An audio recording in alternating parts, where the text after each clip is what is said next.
नमस्कार दर्शक बंधु टियारा किचन रे पुणी थे आपण मानक बहुत बहुत स्वागत। दर्शक बंधु आज आपण मान सांगर गोटे नुआ स्टाइल रे चिकन तरकारी शेयर करेंगे जोटा कि आपण बहुत जल्दी बने पारे। चलते आम प्रथम चिकन आलू झोल देखी ना जोटा कि मो हजबैंड आज प्रिपेयर करुछुंदी। ये देखो से अध केजी चिकेन नहीं जोटा से प्रथम कौन कर सोरष तेल गोटे चामच पकई से चामच रे अध चामच लंका गुंड हल्दी गुंड जीरा गुंड धनिया गुंड आउ स्वाद अनुसार लुण पकईकि गोले नहीं टमाटो गोटे पेस्ट करी गोले नहीं। आलू को चोपा छड़े भल भाव धोई तेल से प्रथम भाजी नौ गैस ऑन करी प्रेशर कुकर रखी प्रेशर कुकर गरम हाँपाई एबे से तेल पकाउछंदी। तेल आपण जेते खाइबे से हिसाब रो नेबे। मु अधिका तेल पकाउछ बोली आपण माने पकेबेनी। एडी तेजपत्र दालचीनी गुजराती 3टा गोलमरिच गुंड आ लवंग 2टा नै छंदी। प्रथम से तेल रे एटा को पकई देउछंदी।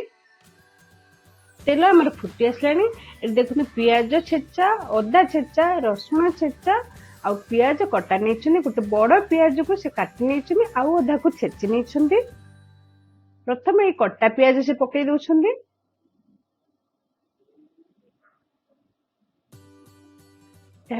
भाजुंट कटा पियाज को भाजुंट जेपर्यंत पियाज टाइम रेड कलर आसनी से पर्यंत भाजुंट। पियाज रेड कलर आसला पियाज छेचा को पकई दौरान। पियाज छेचा पकई सारा भाजुंट। पियाज छेचा टिके हो सारा प्रथम से रसुण छेचा पकाउछ सब गुड़ाक छेचा मसला नहीं फ्राए करुँच। रसुण छेचाटा टिके फ्लेवर आसिले अदा छेचाटा को पकाउछ गोले चलते भल भाव कषुच। देखु से अल्प टिके पानी दे दौरान मसलाटा को भल भाव हवापाई कवर करी 2 ରୁ 3 मिनिट छाड़ी दौरान सिझापी। 2 ରୁ 3 मिनिट पर आउ थे कवर कर मसला आमर हो चिकेन टाको पकई नौ। चिकेन टाको से अध घंटा मैरिनेट कर फ्रिज रे रखी वीडियो करने भूली जाइलु।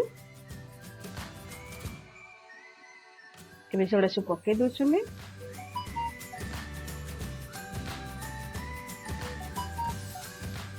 पकई सारा भल भाव गोल दौरान एपरी भाव से खोला छाड़ी रखुंट 2 ରୁ 3 मिनिट।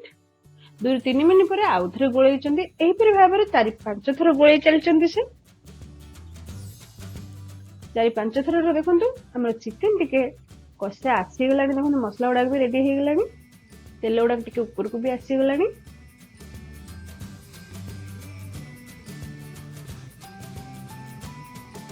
एबे टिके कवर देके आउ 3 ରୁ 4 मिनिट छाड़ी 3-4 मिनिट पर आउ थे गोले दौरान। देखो तेल ऊपर आसला मसला गुड़ा सब आम कषि हो गला।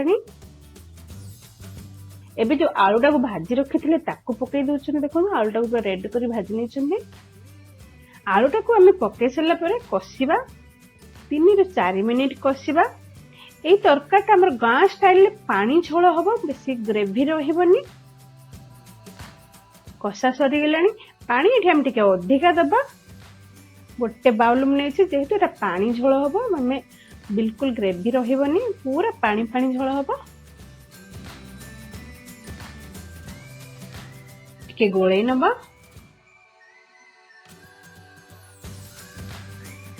एबे कवर कर नबा।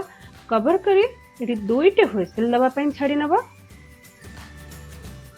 देखो हुइसिल दबा तो स्टार्ट हो गला।